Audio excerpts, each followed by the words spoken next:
Vamos lá para mais uma pitada da palavra? Eu não sei se você acompanha no meu canal, você já encontrou lá uma série com 22 vídeos, pequenos vídeos sobre Apocalipse. O legal desse vídeo, primeiro, que é a palavra de Deus, né? Um livro extremamente especial. Mas ele foi gravado com meu marido, eu e ele gravamos pequenos vídeos e cada um desses vídeos foi gravado numa cidade diferente dos Estados Unidos. Então, numa viagem que nós fizemos esse primeiro pequeno assim, acompanhamento do livro de Apocalipse. Então, se você não conhece, vai lá, entra no canal, segue o canal, assiste os vídeos, compartilha, curte, comenta, porque eu tenho certeza que vai abençoar a sua vida. Foram 22 vídeos, um para cada capítulo de Apocalipse. Mas nós fizemos só uma passagem. E essa semana Deus colocou no meu coração que eu fizesse uma pequena série de 7 vídeos, né? 7 vídeos sobre as cartas de Apocalipse, né? Então aqui, capítulo 2, 3 e 4 de Apocalipse, ou melhor, 2 e 3, né? A gente vai encontrar as cartas escritas a algumas igrejas daquela época. Essas cartas, elas são riquíssimas, porque, vamos lembrar, a Bíblia ela é atemporal. O que quer dizer isso? No momento que ela é escrita, ela abençoa para aquela geração, depois ela lida em outras gerações e ela abençoa, ela é viva e eficaz, é uma palavra que traz vida, que tem uma presença, né, restauradora em qualquer situação, e até que Jesus volte, ela vai trazendo vida a todas as gerações e vai falando, abençoando, cuidando e transformando as nossas vidas. Então, com certeza, essas 7 cartas têm muito para falar para nós. Então, vai lá, abre tua Bíblia, Apocalipse 2. A gente vai começar com a carta à igreja em Éfeso, né? Então, vamos lá, a leitura da palavra, porque a leitura é muito importante. Ao anjo da igreja em Éfeso, escreve: essas coisas diz aquele que conserva na mão direita as 7 estrelas e que anda no meio dos 7 candeeiros de ouro. Jesus. Conheço as tuas obras, tanto o teu labor como a tua perseverança, e que não pode suportar homens maus, e que puseste à prova os que a si mesmos se declaram apóstolos e não são, e os achaste mentirosos. E tens perseverança, e suportastes prova por causa do meu nome, e não te deixaste esmorecer. Tenho, porém, contra ti que abandonaste o primeiro amor. Lembra-te, pois, aonde caíste. Arrepende-te e volte à prática das primeiras obras. E se não venho a ti, moverei do teu lugar o teu candeeiro, caso não te arrependas. Tens, contudo, a teu favor que odeias as obras dos nicolaítas, as quais eu também odeio. Quem tem ouvidos, ouça o que o Espírito diz às igrejas. Ao vencedor, dar-lhe-ei que se alimente da árvore da vida, que se encontra no paraíso de Deus. Maravilha! Vamos lembrar Éfeso, né? Éfeso era uma cidade, naquela época, uma cidade riquíssima, que hoje o lugar dela se encontra ali na Turquia, né? É uma cidade muito interessante, especial, mas ali aquele povo era movido por um paganismo. Ali a gente encontrava o templo de Diana, né? Daquela deusa, entre aspas, Diana. Então existiam assim práticas religiosas deturpadas, sexuais, enfim, muito ruins. Também tinha muitos pensadores filosóficos, né, que traziam aquela a ideia da religiosidade, de assim, Deus não é criador, Deus não é o criador, Jesus não é o Filho de Deus, o homem não é imortal. Então, tudo isso, né, são ensinamentos que aquelas correntes filosóficas passavam para aquele povo, né, naquela época ali. Ali se formou uma igreja através de Paulo.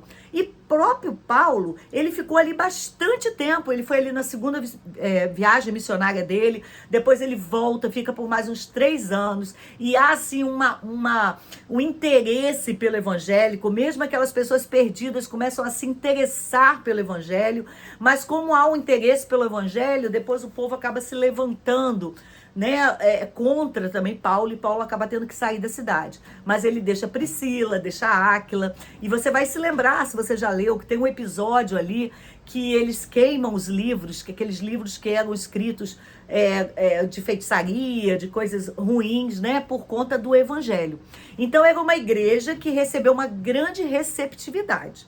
Mas João traz uma mensagem do próprio Jesus, né? Lá no Apocalipse você vai entender que é uma revelação de Deus para Jesus. Jesus manda para o anjo fala para João, que é uma revelação de uma igreja que vai muito bem em alguns aspectos. Ela tem os elogios. Quais são os elogios? Ela é firme na fé, ela é perseverante, ela não cede a doutrinas vãs, ela prova aqueles apóstolos, porque o que acontecia? Aqueles homens pagãos, líderes filosóficos, eles acabavam entrando na igreja e trazendo ensinamentos que não eram ensinamentos bíblicos, ensinamentos que cristãos. E aquela igreja percebia isso e falava, não, pode tirar essas novas ideias daqui. Olha que tema mais atual. Porque nós temos vivido isso, não é verdade? Nas nossas igrejas, muitas vezes, tem entrado movimentos pagãos, movimentos filosóficos, movimentos onde tem ideias tipo, o importante é ser feliz, né? Deus é amor, então ele aprecia qualquer forma de amor. E os próprios cristãos, muitas vezes, ainda no tempo de hoje, nós temos deixado entrar na nossa cultura, no nosso tempo, na nossa expressão espiritual, ensinamentos que não são da palavra. Então aqui a gente tem um grande elogio a essa igreja, muito bom. Mas será que isso é o bastante para agradar a Deus? A gente vê que não, porque logo no verso 4 ele diz, tenho porém contra ti, que abandonaste o primeiro amor. O que seria abandonar o primeiro amor? Você conhece esses casamentos que vão passando dia a dia, mês, ano, e às vezes tem 30 anos, mas o casal já não se comunica, o casal já não faz nada junto, o casal já tem uma vida independente, faz o que quer. É mais ou menos isso que está sendo chamada a atenção aqui na igreja. A igreja está caminhando numa religiosidade vazia. Então eu não me preocupo, estou mais muito preocupada em ser discípulo de Jesus, em ser o que Jesus ensinou, em ser um servo de Deus. Mas eu quero assim, eu não vou matar, eu não vou roubar, eu não vou adulterar, eu vou entregar o dízimo, eu vou à igreja todo domingo. E Jesus está nos chamando, nos despertando, para que a gente entenda que a gente precisa voltar ao primeiro amor. Que o mais importante não é a nossa religiosidade, não é as nossas práticas vazias, mas é a nossa vida derramada no altar. É a presença de Deus na nossa vida, né? E aí ele faz um chamamento que eu quero fazer a você, a mim, hoje. Preste atenção, para tudo e pensa aonde você caiu. Aonde foi que você passou aí à igreja porque todo domingo você ia à igreja. E você nem sabe por que você está indo à igreja, nem entende porque você entrega uma oferta, você nem sabe porque às vezes você canta no coral, você ajuda na EBD, que você faz aquilo assim como se fosse quase que uma rotina, uma doutrina, uma religião, mas aquilo não enche mais o seu coração. Então a palavra de Deus está te chamando hoje para, lembra, o dia que você era apaixonado por Deus. Aquele momento onde você entregou a sua vida ao Senhor. Aquele momento onde você olhou em volta e falou, é isso que eu quero para minha vida. É esse Deus que eu quero servir. Aquele momento que você entendeu os 2 grandes mandamentos que Jesus ensinou. Jesus, na verdade, ele reforçou aquilo que lá tinha na lei de Moisés, ele trouxe na nova aliança, aonde ele diz, amarás o teu Deus de todo o teu coração, de toda a tua alma, de todo o teu entendimento, e amarás o teu próximo como a ti mesmo. Esse é o primeiro amor.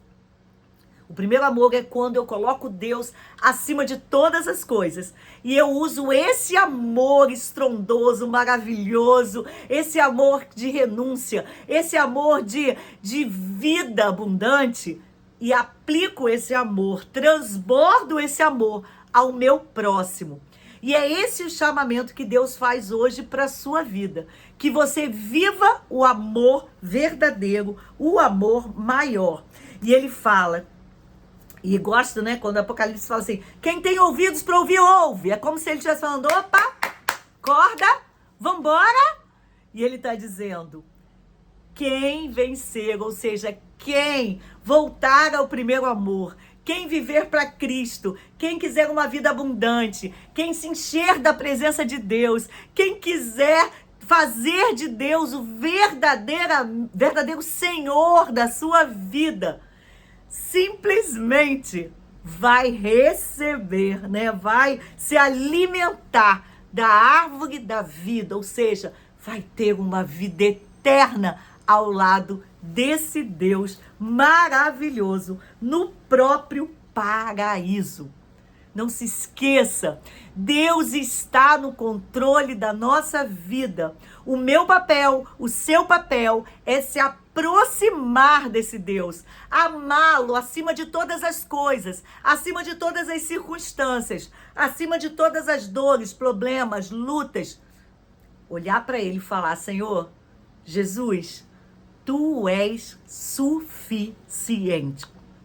Será que você pode falar isso hoje, agora, em voz alta? Jesus, tu és suficiente na minha vida. Volta para o primeiro amor, porque é a única coisa que você precisa para vencer o amor de Deus sobre a sua vida, transbordando para esse mundo perdido. Deus te abençoe.